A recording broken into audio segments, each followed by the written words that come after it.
Hello student, today I am going to start the chapter The Delhi Sultans.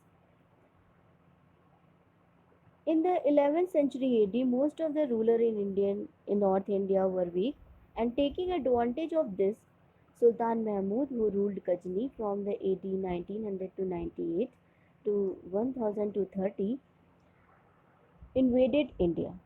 Between the 1000 and 1027, he raided India 17 times. During the raids, he plundered and destroyed palaces, temples, and cities. The famous Somnath temples in Kathiawar was among the temples he plundered. Mahmud brought Punjab and part of Sindh under his rule. Muhammad Ghori invasions. In the 1073, Ghazni was annexed by the Ghorid dynasty based at Ghor in Afghanistan. A Ghorid ruler named Muhammad Ghori decided to expand his empire in India. By the 1090, Muhammad Ghori's territories included Punjab and Sindh. At this time, Prithviraj Chauhan III of Ajmer and Delhi was the most powerful Rajput ruler of North India. He wanted to control Punjab. This led to war between Muhammad Ghori and Prithviraj Chauhan on the battlefield of Tarayan near Delhi. In this first battle, fought in the 1191, and Prithviraj defeated Muhammad Ghori. But in the second battle, which was fought in the 1192, Muhammad Ghori defeated Prithviraj, who was later killed. After this battle, Muhammad Ghori occupied Delhi and Ajmer, and in 1194 he defeated the ruler of Benares and Kannauj. After this, Muhammad Ghori returned to Ghor and leaving his Indian territory in charge of his trusted slave and able general Qutbuddin Aibak.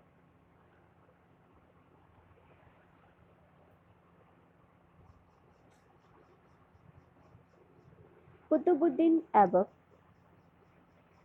was a slave of the Muhammad Ghori, and between the 1194 2006, Qutbuddin Aibak and other Turkish generals conquered the Ganga Yamuna Doab, Aligarh, Kalinjar, Bihar, and Bengal.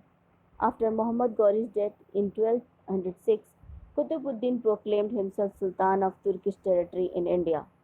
He made Delhi his capital and thus founded the Delhi Sultanate. Qutbuddin Aibak. Qutbuddin Aibak was originally Muhammad Ghori's slave, hence the dynasty established by him is called the Slave Dynasty. Qutbuddin was a generous ruler and a great builder. He built India's old mosque and Quwwat-ul-Islam Mosque in India. He also built the mosque Arahi-Din Ka Jhopra at Ajmer and began the construction of the Qutub Minar in Delhi. In 1210, Qutbuddin died. Next ruler was Iltutmish. Qutbuddin Aibak's son-in-law Iltutmish ascended the throne in 1211. Iltutmish established the Delhi Sultanate. He either crushed his rivals or won them over with land grants. He also suppressed rebellions. In 1221, Iltutmish refused shelter to the ruler of Iran, who had been ousted by the Mongol chief Chengiz Khan. This move move saved India from a Mongol attack. Iltutmish organized a group of powerful Turkish nobles called Chalisa. After the Iltutmish, his daughter Razia ruled until she was murdered in the 1240. Razia was considered as the first Indian Sultan of India, and after the several weak rulers, Ghiyasuddin Balban, a powerful member of Chalisa, became Sultan in 1266. Balban crushed the Chalisa and displayed his power by introducing strict discipline in his court. He introduced the Persian custom of Jami Bose. that is, lying flat on one's face before the emperor to show respect. Balban restored law and order and reorganized the army and maintained an efficient spy system.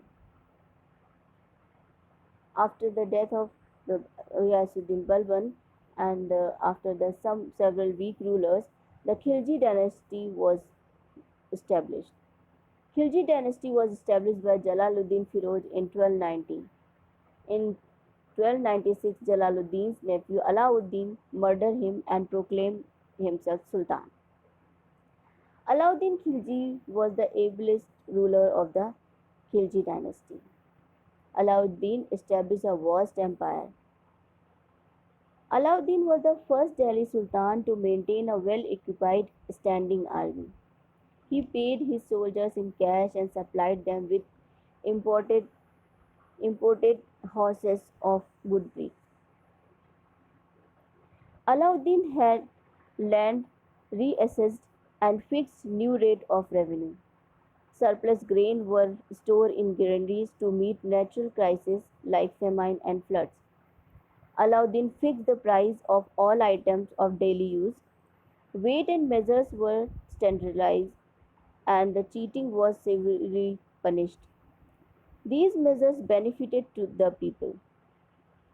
Alauddin built a new city called Siri and reservoir called Hauz Khas, now in Delhi. Next dynasty was Tughlaq dynasty. Tughlaq dynasty was started by Ghiyasuddin bin Tughlaq in 1320. Ghiyasuddin was a just and efficient uh, ruler. He suppressed revolt and repelled the Mongol invasions. In the 1325, the Ghiyasuddin bin Tughlaq was succeeded by his son Jona Khan, who took the title Muhammad bin Tughlaq. Muhammad bin Tughlaq had received education in literature, religion, and philosophy. He had made he had made many plans. The first plan was that decided to shift his capital to place safe from Mongol attacks. He chose Daulatabad in Deccan. And the next campaign was the Muhammad bin Tughlaq planned a military campaign in the Central Asia, but he failed to carry it out after spending heavily on the arrangements. He undertook an ill-planned campaign in Tibet, which caused a heavy loss of life. The next plan of the Muhammad bin Tughlaq was to meet the expenses to the army. The Sultan increased the land taxes in the Ganga Yamuna Doab. Many farmers rose in rebellion. They were crushed, but large areas were laid waste, resulting in a famine. The Sultan had to provide 6 months' supply from the royal granary at the cheap rate. And the third and the last policy was implemented by the Muhammad bin Tughlaq was token currency. Muhammad bin Tughlaq was impressed with the paper currency introduced in China. So, to overcome a shortage of silver in India, he introduced bronze token coins of the same value as silver coin. But the Sultan failed to check forgery and of the bronze coins. The value of currency fell sharply, and heap of the bronze coins were discarded on the street of the capital. The trade suffered as foreign merchants stopped business. The Sultan had to withdraw the token currency and pay genuine gold coin exchange for the forged coins. Thus, the experiment caused a heavy loss to the treasury. Muhammad bin Tughlaq's unsuccessful experiment lowered his prestige, and revolt broke out in many parts of his empire, and the provinces began to break away. Muhammad bin Tughlaq died in 1351. After this, the Sayyid dynasty was there. The Sayyid dynasty was formed by the Khizr Khan. After the Sayyid dynasty, there was the Lodi dynasty. The Lodi were Afghan tribesmen. who had entered India during the Muhammad bin Tughlaq reign. In 1451, Behlul Lodi founded the Lodi dynasty.